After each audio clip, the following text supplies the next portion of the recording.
So let's continue with Views from Washington. This is a presentation sponsored by our friends at Eaton Vance, and we're joined this afternoon by Andy Friedman. Andy is one of the nation's most sought-after speakers on all things political.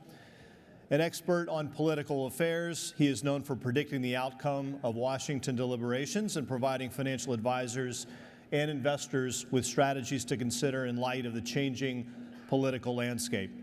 He was in private practice for almost 30 years and also served as tax counsel to Major League Baseball, the NFL, the NBA, and the National Hockey League.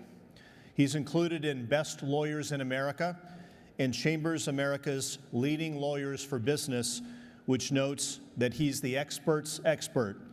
If every lawyer were like him, the world would be a much better place. Andy's been a longtime friend of Merrill Lynch. Please join me in welcoming Andy.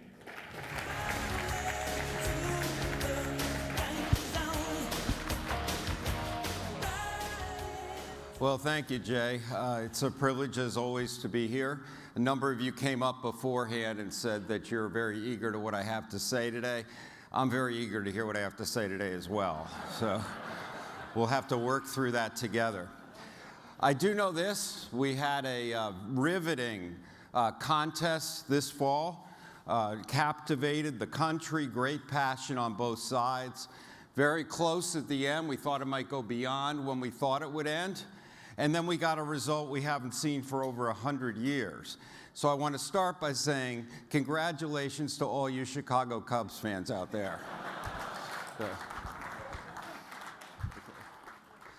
Now about the election. Well, obviously I was wrong. I predicted that Hillary Clinton would win the election. And obviously, just as well, Donald Trump exceeded all the metrics that we thought.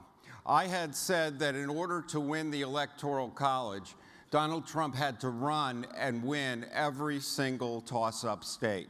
Well, he did that, and he won some blue states for good measure. I also said that given demographic changes where the percent of non-white Americans is increasing, that to win, Trump would have to get close to 65% of the white vote.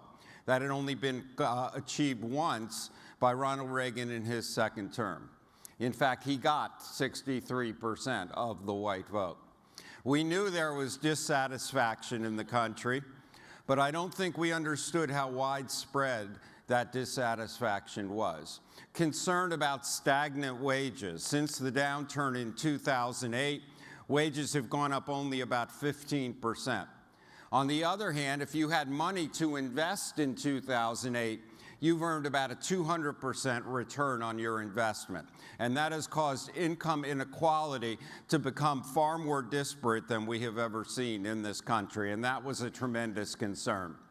Globalization and the fact that what's going on around the globe was hurting jobs and industry here was a great concern. And finally, this feeling that nobody was helping. For 8 years, Democrats in Washington have been passing programs that really put the way of life of Trump's supporter under siege. Republicans for 6 years had been saying we're going to stop that, and they hadn't done a thing. So Trump was able to capture the imagination of these voters and go ahead and win. Now, why did Clinton lose? Well, I noted some of the challenges that she had heading into the election. The first was she is very closely aligned with the Obama administration. Not merely former Secretary of State, she embraced that administration's policies almost uniformly. And in a year when we had a populist uprising, and the fact that typically after 2 terms of one party in the White House, we tend to want to switch to another party anyway, made it impossible for her to present herself as an agent for change. How are you an agent for change when you've been in Washington that long? Also, the FBI did not recommend indictment of Clinton, but their report was scathing. And again, that fed into a view of many voters that existed before the election that she was not trustworthy, that she played fast and loose and close to the line. So she was unable to overcome those challenges. All right, so now as we move forward, What do we expect out of a Trump administration, and how is that going to affect all of you? Well, it's small solace, but we did call the Senate ripe. We said the Senate would go the same way as the White House, and that gives Trump a tremendous amount of power in Washington. He is the first president since the first 2 years of Obama's administration to have a Congress that is controlled by the same party. And that is a big deal, obviously, when you're trying to get things done in this polarized environment in Washington. Also, for the past 6 years, faced with a recalcitrant Congress, President Obama has operated largely by executive order. And he's made no bones about that. He said, if I can't get something through Congress, I'll do what I can outside of Congress. Well, you live by the sword, you die by the sword. And that means that a lot of what Obama's done, Trump can take away simply with the stroke of a pen. So those executive orders give Trump a lot of power. But there are two checks on Trump's power going forward. The first is the Senate filibuster rules. In order to pass most legislation in the Senate, you need 60 votes. If you have fewer than 60 votes, anybody can stand up, start talking, and stop legislation in its tracks. Obviously, the Republicans don't have 60 votes in the Senate. There's an important exception to that rule. And if you take away anything from the next 50 minutes, you want to take away this one word, and that is reconciliation. In Washington, reconciliation means something entirely different, of course, than what the rest of us think it means. Reconciliation is a procedure that's very arcane, but if you follow it, you can pass budget items, tax and spending items through the Senate with 51 votes. So you can bypass a filibuster on fiscal issues. You don't have to worry about it if you follow the reconciliation rules. And that gives Trump more power, as you'll see when we go through his various proposals. On the filibuster, one other point. The filibuster's not in the Constitution. It's not even in any law. It's a convention of the Senate that has existed for many, many years. Kind of paradoxically, the filibuster rules can be overridden with 51 votes in the Senate. And we saw this from the Democrats a few years ago. They were unable to get Obama's judicial appointments through because the Republicans wouldn't allow it. And so Harry Reid blew up the filibuster rule for the appointment of lower court judges, not for laws, not for the Supreme Court, but for the appointment of lower court judges. If Republicans get frustrated with inability to enact legislation, will they blow up the filibuster rule for the passage of laws as well? I don't think that will happen. McConnell is a traditionalist in the Senate, and there's a deep-seated view there. You may be in the majority today, but you're going to be in the majority at some point tomorrow. But that is something we want to keep an eye on the filibuster rules. The second check on Trump's power is the fact that Paul Ryan and the House leadership are deficit hawks. They are very concerned about the growth of the deficit. And many of Trump's policies would grow the deficit substantially. And I expect they're going to try to rein in some of the spending and tax proposals that Trump has. We'll have to see how that happens. So again, almost unilateral power for him, but Senate filibuster rules, exception for reconciliation, fiscal issues, and the deficit hawks in the House. All right, so let's start then going through Trump's policies. And look, at this point, we really only have a laundry list of what he is trying to do. We don't have a lot of detail. And that means that we don't have really a unifying theme for this presentation. It's something that I try to have. This is the first time I've gone through it, so we'll have to work through these policies together. On trade, and this is clearly one of Trump's most controversial policies, Trump has an American first policy. And that means he wants to support American businesses and workers that are threatened by foreign competition. And so Trump has talked about imposing high tariffs on goods that enter the United States. Our trading partners would presumably retaliate with their own tariffs, and exports from the U.S. would decline precipitously. There's a secondary concern. Without foreign competition, prices would rise, particularly on things like consumer goods, and that would be a problem for average Americans who are buying. Now, while many economists think these trade policies could be a drag on the economy and the markets, they also face the kind of opposition that I referred to with the deficit hawks in the House. Paul Ryan is a free trade Republican. He believes in the free flow of goods and services and capital around the world. He's not going to want high tariffs on goods. So he and I think the Republicans in the House will push back on Trump's trade policies. But under the law, Trump can institute some of these policies on his own. For instance, the law gives Trump the ability to change trade policies when we have currency manipulation, countering currency manipulation overseas. You've heard he's already going to label China a currency manipulator, and that suggests that he may be able to act there alone. He also can act unilaterally to correct balance of payments, protect domestic industries that are getting slammed by imports, and also in a national emergency. So if Trump is intent on implementing trade policies, he may be able to do some of that without the help of the House. What about Obamacare? This is obviously one of his big campaign promises. Well, filibustering prevents complete repeal of Obamacare because there are provisions in Obamacare that are not fiscal provisions, like the individual mandate itself, which says that all Americans must have health insurance. That's something can't be changed unless you have 60 votes. But it is clear that using reconciliation, Trump can take the financial pinnings out from under Obamacare. So while you might be required to continue to have insurance, he can take away the penalties that are imposed on you for not having insurance. Remember, the Supreme Court said those penalties are a tax. Taxes can be changed by reconciliation. He can take away the subsidies that go to lower-income Americans to help them buy insurance. And of interest to our clients, he can take away the 3.8% surtax that is imposed on investment income to fund Obamacare.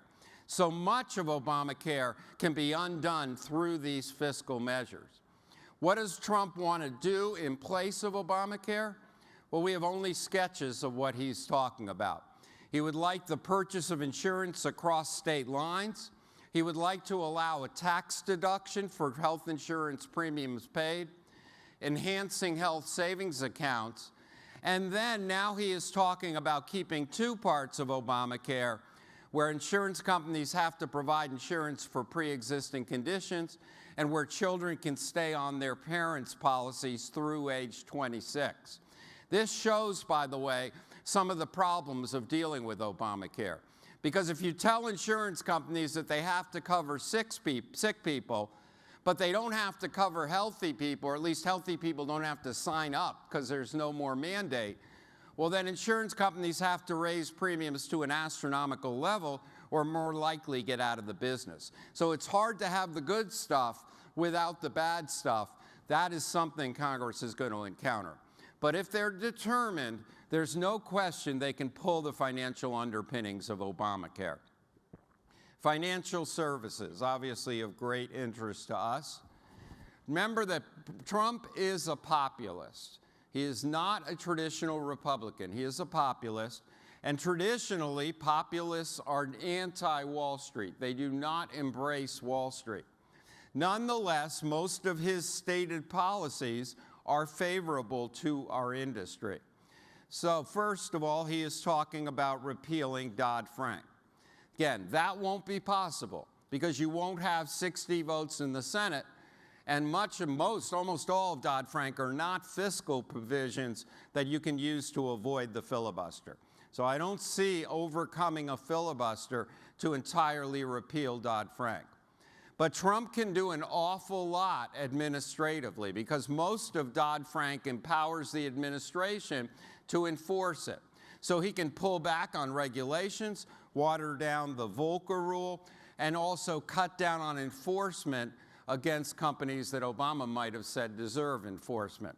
Similarly with the SEC, we saw Mary Jo White step down yesterday. I know you had a panel on this morning, but it's obviously the direction of the SEC is going to be toward less enforcement, more toward acknowledging that industry does better if there's less regulation.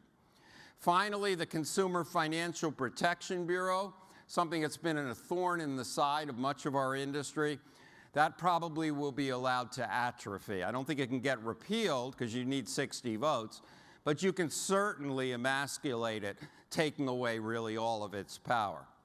I'm going to skip over the DOL rules because I know Lorna spoke about them in detail, but that would also be one other thing that might be considered under the financial services umbrella. Energy.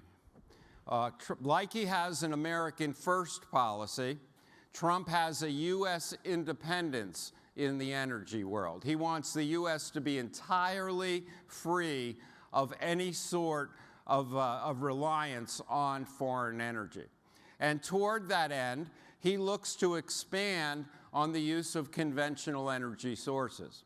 He's not concerned about global warming, and so he's going to act in a way that he thinks can produce the most energy domestically, cutting down on our foreign reliance. And so we're talking about renewed interest in coal, steel manufacturing, fracking. All of that is going to be more permissible. He's also going to try to pull back on the clean air program, the power plant programs out of the EPA that were instituted by the Obama administration. Once again, since they were done through the White House and an agency, he has the power, if he follows enough procedures, to pull those back. He's also said he's going to allow drilling offshore and also on federal lands, reversing some of the prohibitions we saw from the Obama administration.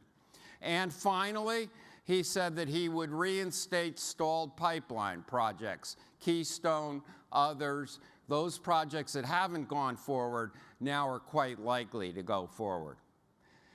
And then finally, let's turn to the fiscal side, because I think this is what's most important for the future direction of the economy and for our industry.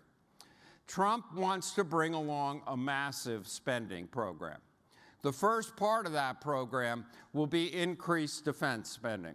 Trump says it's time to take the sequestration limits off defense spending and start spending whatever it takes to have a first-class military. He also wants to implement a very large infrastructure repair program. He's talking about trillions of dollars put into repairing the nation's roads and bridges. And that's expensive. The idea there, of course, is to provide federal jobs, help people who are out of work. Now, that one in particular has some bipartisan support. President Obama, too, has recommended a rehabilitation or a program to rehabilitate our infrastructure and to provide jobs. The question is, do you want to do something to pay for it? I think Paul Ryan is going to say this is too expensive to simply do alone. It seems to me one way that Congress may try to pay for the jobs program is through a repatriation holiday. As you well know, there's a weird U.S. tax. We're the only country in the world that does this, where if a multinational company based here repatriates its earnings from its subsidiaries back to the U.S., there's a 35% tax. The consequence of this is multinational companies are leaving all their earnings overseas where they're not subject to tax, and that doesn't help our country. So there's been talk, and I think this could well happen, of a repatriation holiday. Something like, if companies repatriate their earnings in the next year, we will tax those earnings only at, say, 5 or 10%. And that does two things. Brings the money back to the U.S. where it can be reinvested in our economy, and it brings some revenue into the government, because the government was never going to collect that 35%. Might as well get 5 or 10%. That additional revenue can be used to fund the jobs program, the infrastructure repair program. And I expect you'll see those tied together as this goes forward next year. But the bottom line is significant increases in federal spending. What about the tax side? Well, spending's going up, taxes are going down. So Trump's proposal talks about a 33% top individual tax rate, 20% tax rate on capital gains and dividend income. He would repeal the 3.8% excise tax or surtax under Obamacare. He would eliminate the AMT, and he also would eliminate the estate tax. Now, you've heard me before talk about this. When you eliminate the estate tax, the corollary of that is you eliminate stepped-up basis at death. The whole idea of stepped-up basis at death is you've already paid a tax when you died in the estate tax. You'd be double taxed if your kids also have to pay tax when they sell your assets. So Trump's proposal would repeal the estate tax, but also repeal stepped-up basis for estates over $10 million. And I will have to see if that happens. That is the one point where I think he may have a little trouble getting this through Congress. There was a compromise reached on the estate tax a few years ago. It was a hard-fought compromise. I'm not sure Congress will want to revisit that. So, surprise to many of us, Trump's proposal would include life insurance, and we have to assume annuity buildup in current income. That is not in the Republican proposal coming out of Capitol Hill. That is a curveball I think most people didn't expect.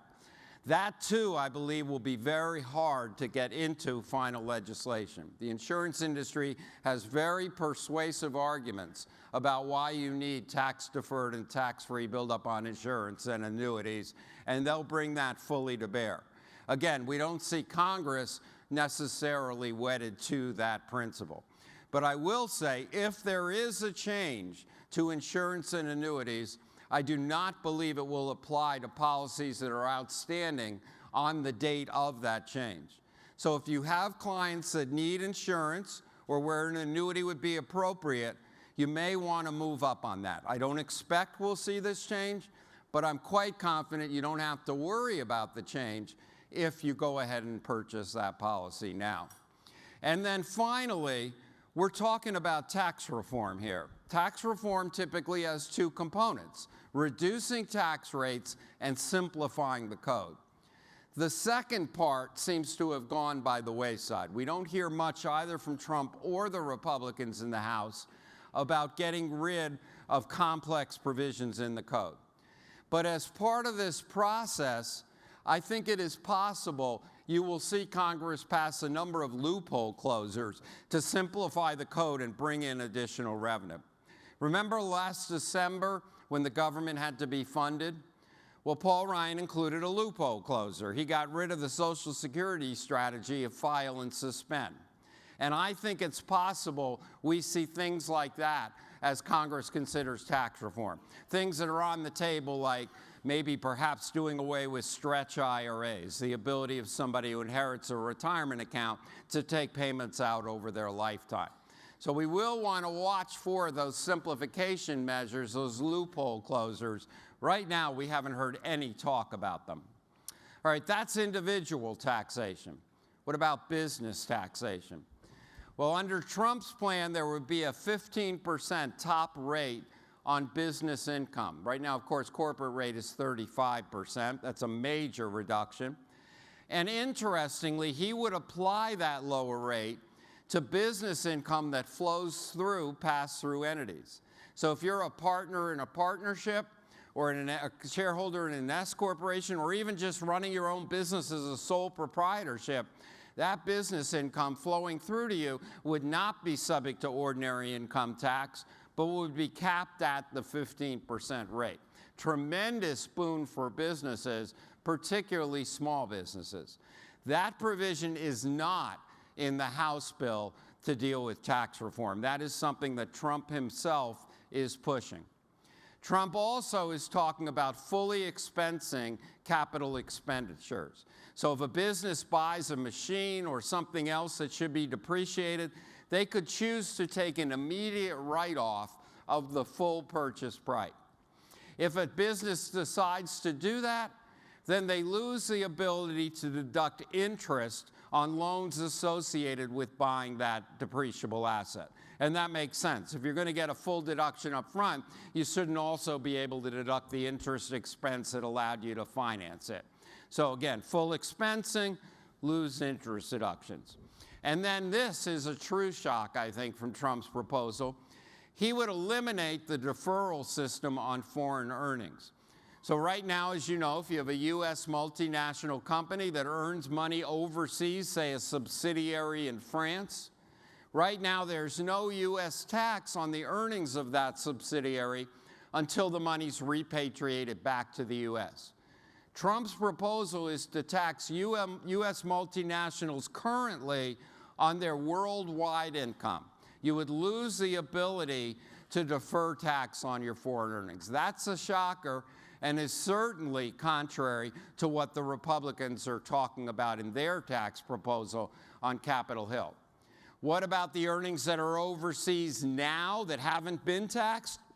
Well, if they're not brought back under the repatriation holiday, Trump would impose a 10% current tax, one-time tax, on all those earnings that exist overseas. So it's problems under that proposal for multinational companies. And then a much smaller provision, but affects our industry, and you've heard him talk about this constantly, is getting rid of the lower tax rate on sales of carried interest. If you have a carried interest in a partnership, meaning that you got your interest in the partnership but did not put in any capital, instead you're going to handle the transactions of that partnership. Right now, when you sell your interest, you get taxed at capital gains rates. Trump would change that to ordinary income rates on the theory that you're getting compensation for your services, not for money that you would put in the partnership. What you can see from this is that this type of tax reform, particularly on the business side, will produce winners and losers. Some industries already are taxed at below a 15% effective tax rate. For instance, technology companies often have a much lower tax rate. And that's because they have been able to engage in a scheme, and I mean that in the British sense, to move a lot of these earnings offshore. And it works as follows. If you're Google or Apple, and you come up with say a new search engine or a new basis for the iPhone, you move that patent over to a place around the world that has no income tax, Bermuda or the Jersey Islands. What does that mean? It means that as Apple's companies around the globe use that technology, they pay a royalty into Apple's company, say in Bermuda. That royalty is deductible in the United States and elsewhere around the world, but there's no income tax on the receipt of that royalty in Bermuda because Bermuda doesn't have a tax. The tech companies use that theory to reduce their tax. And by the way, if that rings a bell, it's what some of the concerns that the EU raised against Apple. It was that kind of arrangement. That would be something that could put tech companies at a disadvantage because all of a sudden they've had a low tax rate, now everybody else is going to have a low tax rate as well. Similarly, at the same point, multinational companies would struggle somewhat under Trump's proposal because losing this deferral is very important to them. Capital-intensive companies would love the fact that they can get immediate expensing here. Now, one thing that you've probably realized at this point is I haven't said a word about the federal deficit. And that's because Trump himself has not expressed significant concern about the deficit. And longer term, that could be a problem. We had all-time federal deficit in 2009. And since then, that's been coming down, down, down until this year. And now it's heading back up. And it goes up for as far as the eye can see. And that assumes no changes in spending, no changes in taxes, and that, of course, is simply due to the aging of the baby boomers. As they're aging, Social Security and Medicare costs go up. Now, let me be careful here. I'm talking about the deficit, not total U.S. debt outstanding. The deficit is the amount each year that government expenses exceed government revenue. It's the amount the government has to borrow each year to cover the gap. The deficit goes up and down every year. Total debt outstanding is what the government borrows this year to cover the deficit, plus all the borrowings in prior years to cover those deficits. Total debt outstanding only goes up. And we're close to $20 trillion, and it's going to keep going. Now, one way to address the deficit is to cut spending. But we're now at the stage where 70% of all federal spending is mandatory. That means it doesn't matter who the president is, these payments have to go out each and every year. And mandatory spending is primarily Social Security, Medicare, Medicaid, and interest on the national debt. That is 70% of all spending. There's not enough left in the other spending, defense spending and domestic spending, essentially social programs, to make a difference here. You must have entitlement reform. You must cut Social Security and Medicare benefits for younger workers. But Trump, unlike every other Republican candidate and unlike the Republican leadership in the House, opposes entitlement reform. He's not going to accept cutting Social Security and Medicare. So what does that mean? And this is kind of gets it back down to you as we finish up with the following slides. First of all, you're going to see, I believe, near-term economic growth enhanced by fiscal stimulus. A lot more spending at the federal level and reduced taxes, particularly on businesses, a 15% top tax rate on businesses that will let them keep and reinvest in their own business. The only thing that could retard the economic growth benefits of that stimulus is Trump's trade policies. If he's able to implement high tariffs that cause U.S. exports to decline and prices to rise, that would be a pullback on the value of that economic stimulus. So I think we're going to see lot stimulus, but we want to keep an eye on trade policies. Do the Republicans in the House push back and stop it? How much is Trump willing to do on its own? Also, inflation concerns reassert themselves, right? Because you're going to see stimulus, and you might also see prices rising from a lack of foreign competition. And finally, the other caveat is Trump is very unpredictable. You don't know what he's going to say.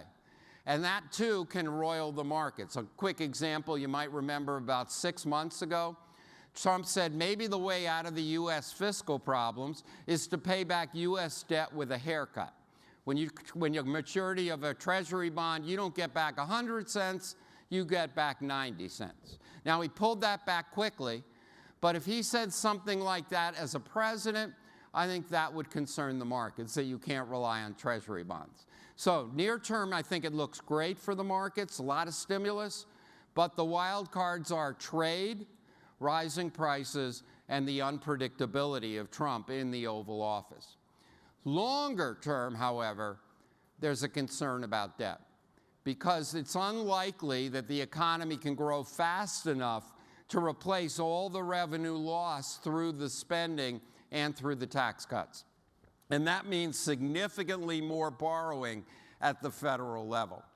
In fact, I do wonder if perhaps a Trump presidency might not follow the arc of the George W. Bush presidency. Things start out well, economic stimulus, tax cuts, everything's looking good. But over time, there is a buildup of debt to the point where we get over-leveraged, and there has to be some sort of reconciliation with the economies and the markets down the road. So I think that's what we want to watch, shorter-term stimulus, but longer-term is that overhanging debt a problem. Also, as we look to market sectors, again, trying to bring this down to you and your clients, what sectors are likely to do better under a Trump policy? Domestic industrials will like the infrastructure repair program. They'll like the fact they can write off all of their capital investments. Obviously, traditional energy, oil, coal, pipelines. Defense, given the defense buildup and the immediate expensing. Financial services, due to less regulation and possibly higher interest rates. And consumer discretionary, which is one of the group of companies that tends to pay tax at the very highest rates. They don't have a lot of deductions. They'll love that 15% max corporate tax rate. Sectors that we want to be careful about, and this I don't mean are bad, I mean that we don't know, because there are things pushing in two directions. Pharmaceutical. On the good side, we're not going to see a significant government effort to pull back on price increases from the pharmaceutical industry. I think that time bomb has gone away. Also, Trump has made it clear he wants faster FDA approval of drugs. And so you'll see a quicker path to market for new drugs coming out of pharmaceutical companies. Those are good. On the other hand, he supports Medicare negotiation of drug prices, so the government goes against the pharmaceuticals to negotiate down the cost of drugs in the Medicare system. That could be harmful. And then simply getting rid of the Affordable Care Act or undermining it hurts drug companies as well as hospitals, because people don't have insurance, which they could use to purchase drugs or care in the hospital. So I think pharmaceutical, you really have winds blowing in both directions there. And then I mentioned this technology. The concern there is that they don't benefit from the lower tax rate. They would be tremendously hurt by the loss of deferral overseas because of their scheme of moving income overseas that would now be taxed in the U.S. And tariffs could hurt their supply chain and therefore hurt their profitability. So I think technology, pharmaceutical, the jury's kind of out on whether Trump's policies would benefit them. All right, let me just finish. Oh, I'm sorry. Quickly also on tax planning. Just two things to keep in mind. Given the fact that I believe tax rates will be low next year, and maybe I should have been clearer on this, Trump's spending and tax policies can be handled under reconciliation. You don't need 60 votes. And so he shouldn't have much trouble implementing his tax and spending rules. That means that I think tax rates will be lower next year. So you want to make sure to defer as much income as possible for your clients into next year and accelerate deductions into this year. Now, we always try to do that, but this year we want to be scrupulous at finding opportunities to try to have income recognized in 2017, such as exercising employee stock options. Do everything you can to have income recognized next year. And then finally, when I look at a tax reduction now and deficit concerns down the road, that tells me that lower taxes are probably not here to stay. At some point down the road, maybe when we get a Democratic administration, we're going to see taxes go back up. And so you want to be ready for what I call tax volatility. Some years taxes might be low, some years they might be high. And if you have your clients ready to take taxable income or non-taxable income in retirement, they can bend to some of the winds that are blowing on the direction of taxes. So again, the use of tax IRA accounts and also non-qualified accounts, being sufficiently liquid to tap both accounts as taxes change, I think that's very important moving forward. All right, a quick shout out to Eaton Vance for sponsoring me. Thank you very much. We have a long partnership and I'm very appreciative of it. And you can look on the Eaton Vance on Washington website for all my white papers. We'll have a long one coming out on Trump's policies and some of the other materials I prepare. So please make sure to do that. And with that as background, I wanted to leave about 10 minutes for questions, and I think we've accomplished that. So let's go ahead and take some questions. Maybe we can bring Brandy the light stand a little so I can see. What do we got?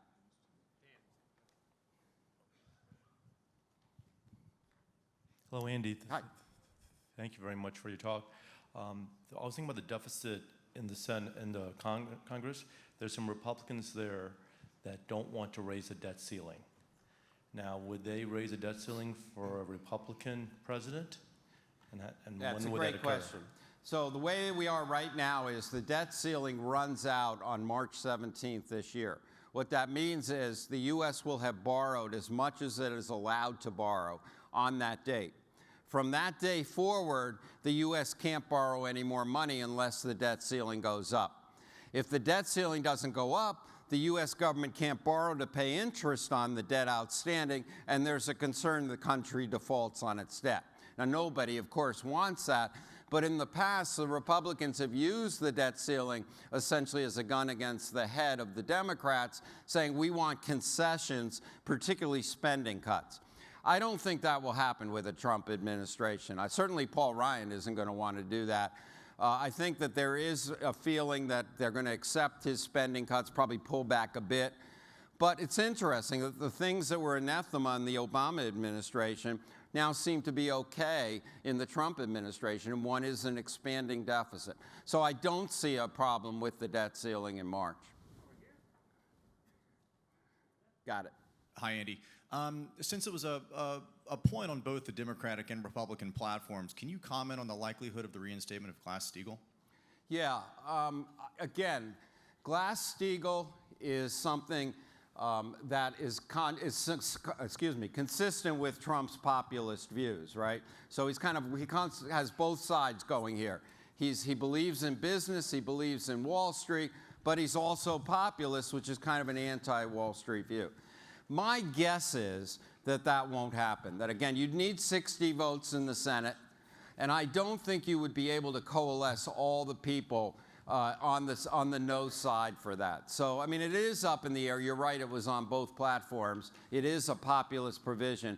But there's enough pro-business kind of establishment senators that I think would be very concerned about that, starting with the New York senators.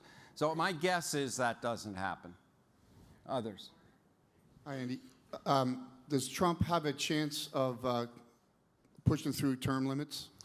No, he doesn't. And the reason is this. In order to get term limits, you need to have a constitutional amendment. There's two ways you can have a constitutional amendment. The first is Congress passes a law that is ratified by the states. I'm not sure I see Congress passing a law that limits their terms. So I think that's not going to happen.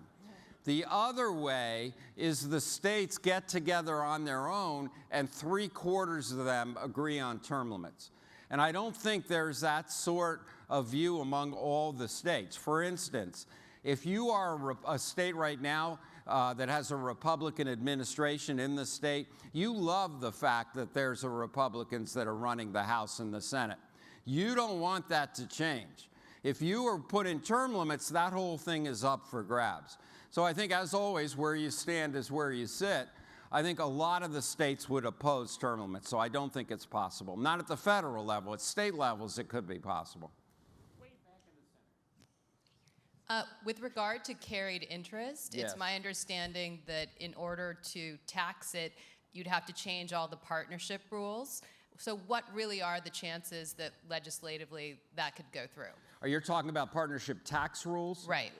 Yeah, you would have to make some changes, but no, I think there's a good chance of carried interest changing. Again, it has bipartisan support. It's the only thing Trump mentioned other than lower tax rates in the debates. I mean, when asked, how are you going to try to curb the loss of revenue from tax reductions, the one thing he said was carried interest. And a lot of the Democrats support that as well. But like Glass-Steagall, it's not uniform. There are pro-business senators in particular that want carried interest. They think that it fosters investments, fosters innovations, fosters startup companies. So it's not a slam dunk. I agree with you on that. But that might be one, if you're looking at a tax law that's going to lose a lot of revenue, maybe you seize on that as a way to pull some of it back in. So yes, it's complex. Yes, people that are pro-business in Congress might oppose the change, no question. But it might be a sacrificial lamb when you're reducing tax rates so much. We'll have to see. Andy here. Where are you? Okay, got it. With Obamacare collapsing, what is going to be a reasonable replacement that you might see? What model will you see? And then the other thing I would like your unfiltered view on is, do you see the Department of Labor rule overreaching, just like Obamacare was? And do you think that's dead in its tracks as it stands now? Well, let me start with the first one. We don't have a really good feel of what the Republicans want to do with Obamacare. They talk about repeal and replace, but I don't think that their thoughts about replace have coalesced yet. But I think we know the direction they're trying to go, which means deal with it more through tax deductions and tax credits. so you get a deduction or a credit when you buy health insurance. So you don't have a government system, you deal with it more with that. And also moving a lot more power to the states. So they're talking about block grants in some cases to the states to implement Medicaid and Obamacare. So it becomes more of a state-by-state thing rather than a federal program. But that is clearly something that has to get fleshed out. We just don't know what they're going to do. And I think one of the transition questions on Obamacare is, do they really get rid of it or get rid of the financial underpinnings immediately? Or do they say it's going to happen 2 years from now when we have time to replace it with something else? I can tell you that most of the Hill Republicans feel you should have a 2-year transition period, but Trump promised to get rid of it or undermine it immediately. Is he willing to pull back on that? On DOL, Trump has never talked about it, so we don't know how he feels. We know he doesn't like regulations, but we don't know how he feels about this.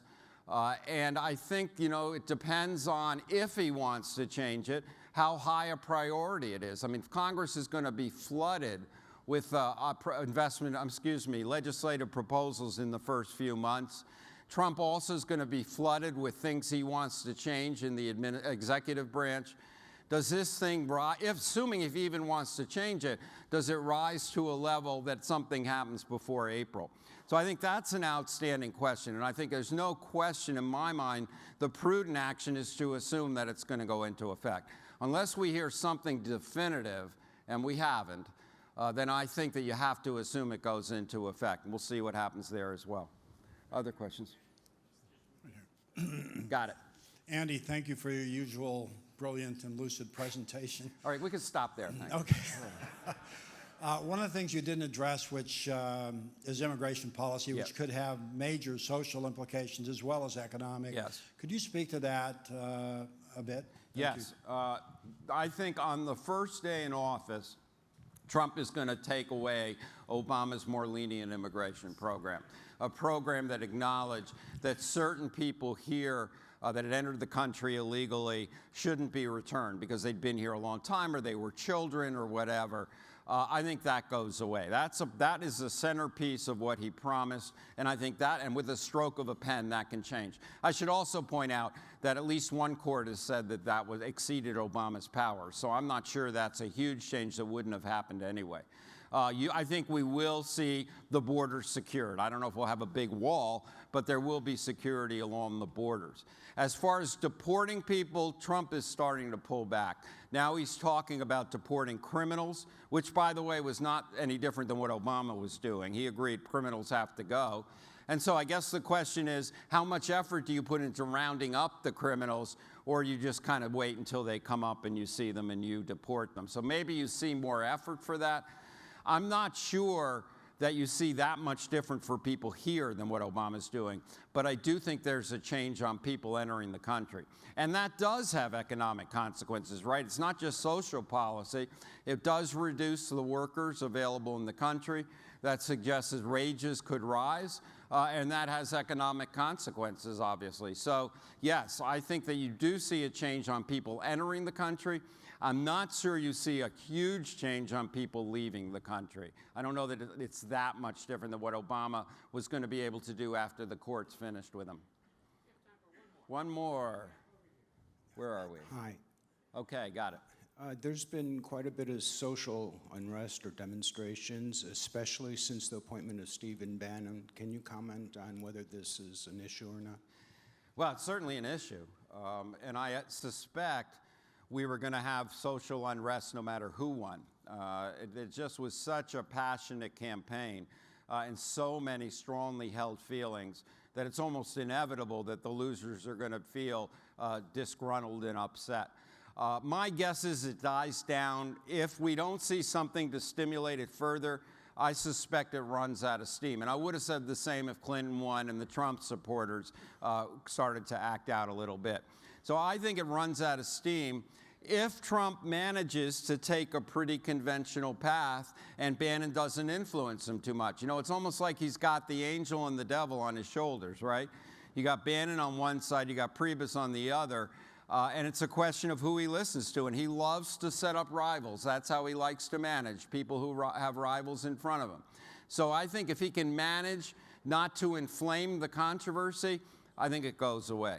But if he does listen to some of the more extreme ideas that Bannon has said in the past, then I think it could continue, and that could be a problem. But I'm going to assume that we're seeing Trump, a little more mellow Trump at this point, and that we're going to see some of those waters calmed. All right, thank you for going through the presentation with me. Take care.